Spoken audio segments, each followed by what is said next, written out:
ನಮಸ್ತೆ ಸ್ನೇಹಿತರೆ. ಸಿನಿಮಾ ಮತ್ತು ಧಾರಾವಾಹಿಯ ಹೀರೋಗಳ ಬಗ್ಗೆ ಮಾತ್ರ ನಾವು ಅರಿತಿರ್ತೇವೆ. ಆದರೆ ನಮ್ಮ ಸುತ್ತಲಿನ ಸಮಾಜದಲ್ಲಿ ಕೂಡ ಅತ್ಯುತ್ತಮ ಕಾರ್ಯವನ್ನು ಎಸಗ್ತಾ ವಿಭಿನ್ನ ಕಾರ್ಯವನ್ನು ಮಾಡ್ತಾ ಹೀರೋ ಆಗಿರ್ತಾರೆ. ಅಂಥವ್ರ ಬಗ್ಗೆ ಅರಿಯೋಣ ಬನ್ನಿ. ಆಕೆ ಹೆಸರು ಅಂಜುಮಾನೆ. ಪುಣೆಯ ಒಬ್ಬ ನೈರ್ಮಲ್ಯ ಕಾರ್ಯಕರ್ತೆ. ಪ್ರತಿದಿನದಂತೆ ನವೆಂಬರ್ 20ರ ಮುಂಜಾನೆ ಆಕೆ ತನ್ನ ಕಾಯಕದಲ್ಲಿ ತೊಡಗಿದ್ದಾಗ ಒಂದು ಔಷಧಿಗಳ ಚೀಲ ಸಿಗುತ್ತೆ. ಆ ಚೀಲದೊಳ ಜೊತೆಗೇ 10 ಲಕ್ಷ ರೂಪಾಯಿಯ ನೋಟಿನ ಕಂತೆ ಕೂಡ ಸಿಗುತ್ತೆ.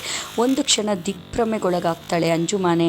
ಆದರೆ ಎದೆಗುಂದದೆ, ದುರಾಸೆ ಪಡದೆ, ಆದಷ್ಟು ಪಾಪ ಈ ಹಣ ಕಳ್ಕೊಂಡವ್ರನ್ನ ಹುಡುಕಿ ಅದಕ್ಕೆ ಅವ್ರಿಗೆ ಹಿಂದಿರುಗಿಸ್ಬೇಕು ಅಂದ್ಬಿಟ್ಟು ಅದೇ ರಸ್ತೆಯಲ್ಲಿ ಹುಡುಕಾಡ್ತಾ ಬಂದಾಗ ಅಲ್ಲೊಬ್ಬ ವ್ಯಕ್ತಿ ಏನೋ ಕಳ್ಕೊಂಡಂಗೆ ಹುಡುಕ್ತಾ ಇರ್ತಾನೆ. ಆಗ ಆತನ ಕೇಳಿದಾಗ, ಹೌದು ಗೊತ್ತಾಗದೆ ಔಷಧಿ ಚೀಲದ ಜೊತೆ ಹಣನೂ ಎಸ್ದುಬಿಟ್ಟಿದ್ದೀನಿ ಅಂದಾಗ ಆಕೆ ಅದನ್ನು ತೋರಿಸಿದಾಗ ಹೌದು ಇದೆ ಅಂತೇಳಿ ಆತ ತುಂಬ ಸಂತೋಷಗೊಂತಾನೆ.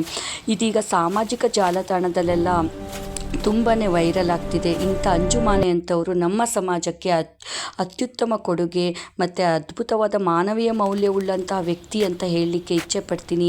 ನೀವೆಲ್ಲ ಏನಂತೀರ ಸ್ನೇಹಿತರೆ? ಇಂಥ ಅಂಜುಮಾನೆ ಅಂತ ಹೀರೋಗಳು ನಿಮ್ಮ ಅಕ್ಕಪಕ್ಕನೂ ಇರಬಹುದಲ್ವೇ? ಬನ್ನಿ, ಅವರನ್ನು ನಾವು ಫೇಮಸ್ ಮಾಡೋಣ, ಅವರನ್ನು ನಾವು ಸಮಾಜಕ್ಕೆ ಮುನ್ನಡೆಗೆ ತರೋಣ.